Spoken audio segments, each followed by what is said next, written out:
अम्मी जल्दी चलें दर्जी के पास, सुबह ईद है, उसे कपड़े लेने थे। अम्मी नमाज पढ़ रही थी। मैंने उनको जल्दी करते हुए कहा, रुको, कुछ देर में जाते हैं, बस नमाज पढ़ के सुबह के नाश्ते का इंतजाम करके चलते हैं। अम्मी बाद में कर लीजिएगा सारा काम, मैंने अभी अपना जोड़ा उठाना है, फिर उसको इस्त्री भी करना है। कल ईद है, वो शॉप बंद कर देगा, और अगर मुझे नया सूट ना मिला तो मेरी ईद तो सारी खराब हो जाएगी। मैं अपनी ईद की तस्वीर कैसे अपलोड करूंगी? मेरी सारी सहेलियां ईद के पहले दिन ही अपनी अपनी तस्वीर लगाती हैं सोशल मीडिया पर। यह सुनना था कि अम्मी को बहुत गुस्सा आया।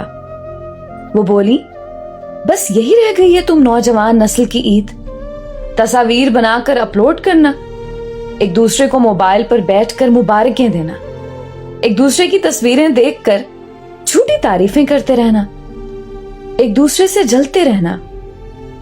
इस चीज को तुम लोगों के मुताबिक ईद बोलते हैं? मैंने कहा, और क्या अम्मी, सोशल मीडिया का दौर है, जाहिर है अपने दौर की चीज को क्यों ना इस्तेमाल करें।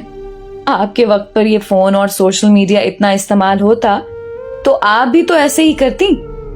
वो गुस्से और तंज के मिले जुले तासुरात अपने चेहरे पर लाई और बोली, शुक्र है खुदा का कि ये गंदी बला हमारे वक्त पर नहीं थी। बेटा, आज की ईद और पहले की ईद में बड़ा फर्क है।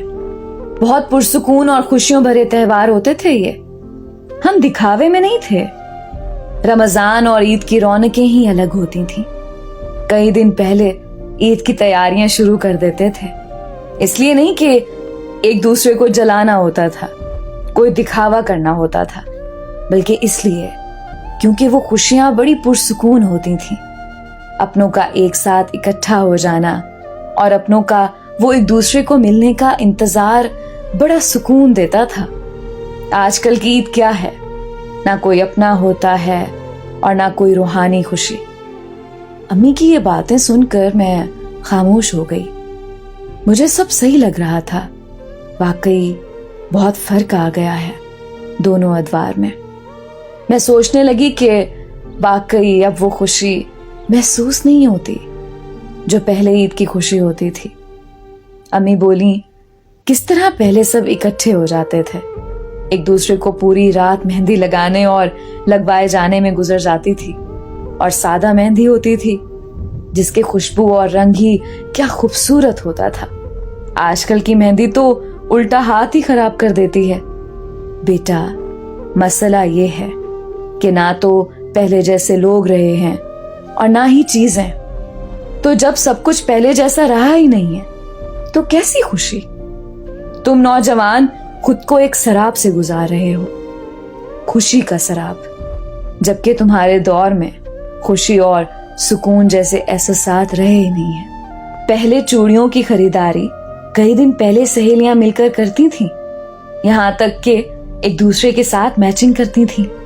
अब तो अजीब दौर है, एक दूसरे से ईद की शॉपिंग छुपाई जा रही होती है कि कहीं एक जैसी चीजें ना पहन ली जाएं।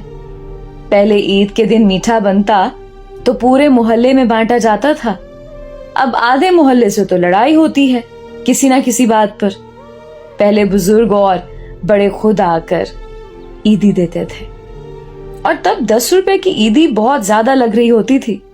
आजकल की महंगाई में बेचारे बड़े छुप रहे होते हैं कि कैसे ईदी दें, क्योंकि आज का 100 रुपए भी बच्चों के लिए कोई मायने नहीं रखता। पहले की रौनकें कमाल होती थी, एक दूसरे के घर आना जाना, मिलना, दावतें देना और कई घंटों तक बैठ के गप्पे लगाना।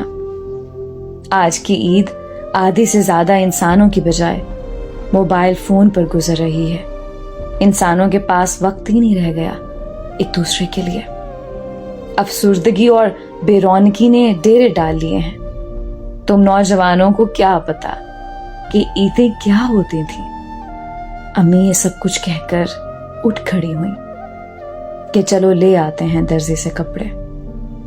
लेकिन मैं सोच रही थी कि वो सही कह रही थी, नहीं रही वो पहले वाली ईदें, वो रौनकें, वो खुशियां, उदासी और बस दिखावा रह गया है। अब कोशिश करें, کہ اپنوں کے ساتھ وقت گزاریں، نہ کہ سوشل میڈیا کی فیک دنیا کو اصل دنیا سمجھ کر اپنا سارا وقت اس خالی اور جھوٹی دنیا کو دے دیں۔ کوشش کریں کہ ہم انسان واپس وہی دور مل کر لا سکیں، دوبارہ وہی خوشیاں لا سکیں، وہی اپنایت اور میل جول دوبارہ قائم کریں۔